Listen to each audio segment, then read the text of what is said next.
So I'm in the chat at the beginning, and some people were like, yeah, don't forget, Hardrock isn't a race, it's a run. And I thought, okay, you lost me. Excited about the race, and you tell me this is just a run. But I also think, okay, I'm paying attention. A lot of people were saying it. This, you're leaning in. That must be the community.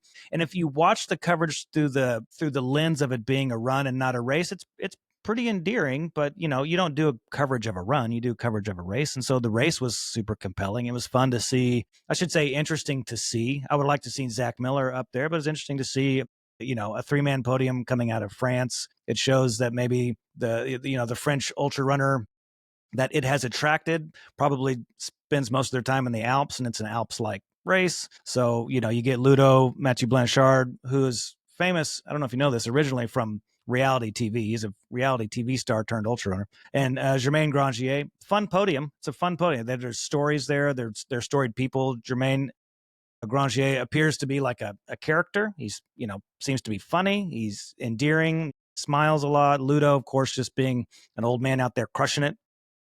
That's fun. You see Katie get the course record. I wanted to see something like that. Another French woman, Manon Bohard, and Katerina Harmuth from Switzerland, and Katie, who trains in France. So this was an Alps race, and it was won by those who race in the Alps. I enjoyed it. Love to see the course record. So in general, as a race, as a run, I see it. It was endearing. As a race, it was fun, but not a deep field. Like you had mentioned last week, maybe 6 people, 5 people, 12. Then you get a podium of 10 people, 10 women out of 31 total. You got 33% of the field who's standing on a podium. We could talk about that maybe in the critique moment.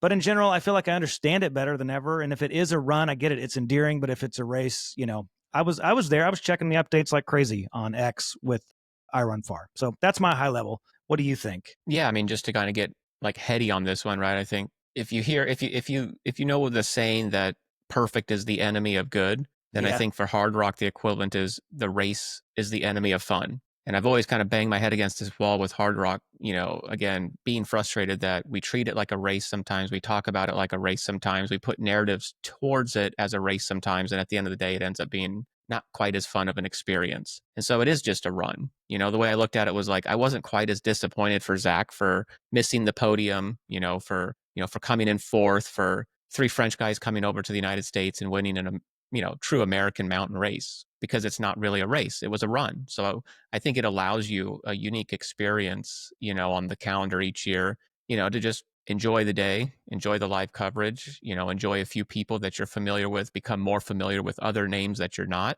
And then when they go race more traditional events, you're a little bit more stoked for them because you connected with them at Hardrock. So that's where I'm at this time. The context matters for something like Hardrock, instead of lamenting and bemoaning, what it isn't. I think when you celebrate it for what it is, it's a pretty fun thing out there. And, Zach was running with a heavy heart, kind of a dedicated loop around the San Juans. And so it didn't matter if he came in 1st or 5th, he was going to have that memorial kind of, experience. And it was nice to just see him out there. So, I mean, what do you think? Does that kind of help you maybe put some of the pieces together with it? It did. I mean, as someone I've been paying attention more or less since 2012, everyone I've known that's ever wanted to run it would not have gone and run it competitively, except for maybe a buddy named Eric Storheim there in Salt Lake. Got some friends who ran it in early 2000s. So I'm coming through this lens of people who are probably not going to go win it. But now that I've been, in the world of Borderlands, in other words, we pay more attention to the elite, then I'm just confused of like, why does it get the same treatment by a free trail or mountain outpost if it's just the run? And I would say one of my key takeaways is that it feels like an exhibition game. So these are still very talented runners. I think about it like when Real Madrid came and played soccer in Salt Lake City against Real Salt Lake.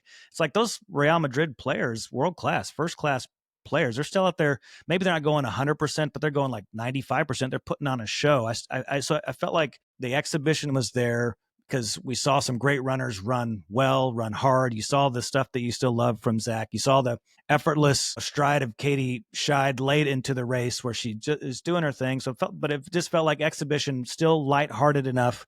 And in the end, yes, a celebration more than anything. It felt like a celebration of running. So I'm late to the game here, but I've just never looked as closely as I did this time. And I'm glad I did. Right.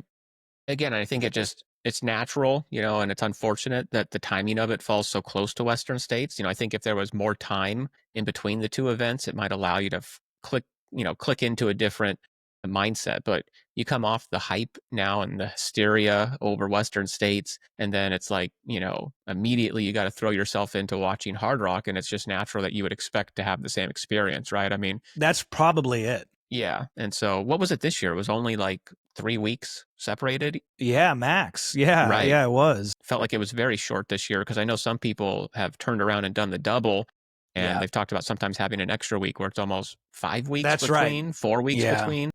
yeah, something like that. Shout out Jamil. He got the double done. So, incredible that he just has the sedentary fitness to go out there and do the I Western know. States Hard Rock double because I don't think his training was, where it would need to be or what a guy like you and I would need to get those two Right. done. Yeah, Yes. incredible. Yeah, and yeah, it didn't feel, though it's wildly hard, don't get me wrong, it never felt urgent by and large. So you just see people out there, they're having a good time. And I Right. think maybe just on one level, Sure that we just make sure that they're having a good time while suffering. Like yes, when you're at a race that, resides above 11,000 feet for a vast majority of it, you go above 14,000 feet multiple times. Like you're dealing with heat and at some points your feet are getting wet. Like there is a lot of difficult adversity that you're tackling, but you're right. You're yeah, doing it with more of a fun, probably yeah, aspect where you're not chasing cutoffs or even probably too hung up on